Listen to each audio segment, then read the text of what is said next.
নমস্কাৰ বন্ধুসকল, আজি বলক জুবিন দাক শেষবাৰৰ কাৰণে বিদায় দি থৈ আহোঁ।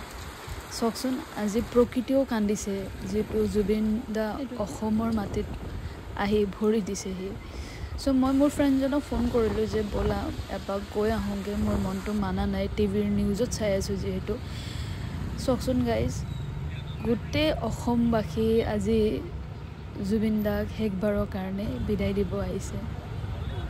আগতে এই ভিৰ হৈছিলে জুবিন দাৰ প্ৰগ্ৰেমৰ কাৰণে, আৰু আজি ভিৰ হৈছে জুবিন দাৰ বিদায়ৰ কাৰণে। কেতিয়াও সপোনত ভাবি পোৱাই নাছিলোঁ যে জুবিন দাৰ অবিহনে আমি অকলে চলি যাব লাগিব এই অসমখন। আজিৰ পৰা হয়তো অসমক চিনাকি দিব পৰা কোনো এনেকুৱা এজন মানুহ নহ'ব। গাইজ, মই ঘৰ পালোহি। আজি গৈ কিনে আপোনালোকক ভিডিঅ'টো দেখাব নোৱাৰিলোঁ, বিকজ সেই সময়ত মানে ভিডিঅ' কৰিম বা ফটো এটা ক্লিক কৰিম সেইটো বস্তু পাহৰি থাকিলোঁ। বিকজ জুবিন গাৰ্গ এজন এনেকুৱা মানুহ আমাৰ অসমৰ কাৰণে, আমাৰ সকলোৰ কাৰণে, যে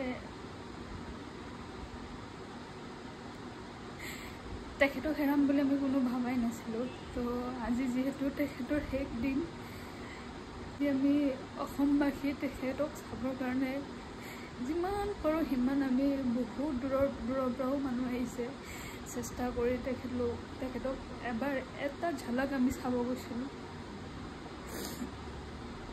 তাৰ পৰিস্থিতি মানুহবোৰৰ বহুত বেয়া মানে কি, জুবিন দাই আমাক যিমানখিনি দি গৈছে, তেওঁক হেৰাম বুলি আমি কোনোদিন ভবা নাই, আৰু তেওঁৰ অবিহনে আমি অসমখন আগবঢ়াই লৈ যাম বুলি আমি কোনোদিন ভবা নাছিলোঁ। মোৰ যেতিয়া আমি লাইন ধৰি গৈছোঁ, মোৰ লগৰ এজনৰ যিটো কাৰ্ড আছিলে, তো তেখেতৰ থ্ৰুৱেদি আমি অকণমান আগতীয়াৰ ভাগত দীঘলীয়া লাইনটো নধৰিলোঁ। সেই সময়কণত জুবিন দাক লগ পাম, আমি চাম তেখেতক, তাকো লাষ্টবাৰৰ কাৰণে। বহুত বেলেগ এটা আৱেগ মনত লৈ আগবাঢ়িলোঁ আমি সকলোৱে।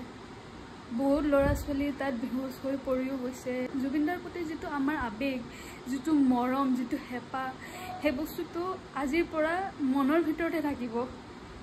তো সেই বস্তুটোৰ আজি সন্মুখত দেখি একেবাৰে ভাগি পৰিলোঁ, গাটো অলপ বেয়া কৰি দিলে। কি ক'ম আৰু গাইজ, কি ক'ম, এটাই ক'ব পাৰোঁ যে জুবিন দাৰো আমাৰ মাজত নাই। আমাৰ অসমৰ এটা অমূল্য সম্পদ নাইকিয়া হৈ গ'ল, অমূল্য সম্পদ। কাৰণ জুবিন দাই কোনোদিন ভিক্ষাৰীক ভিক্ষাৰী বুলি ভবা নাছিলে, আৰু ধনীক ধনী বুলি ভবা নাছিলে। তেখেতে ভাবিছিলে মানুহ, সকলো যিহেতু মানুহ, আৰু সকলো ধনী দুখীয়াৰ কোনো ভেদ নাই, সকলো মানুহ। তো আশা কৰোঁ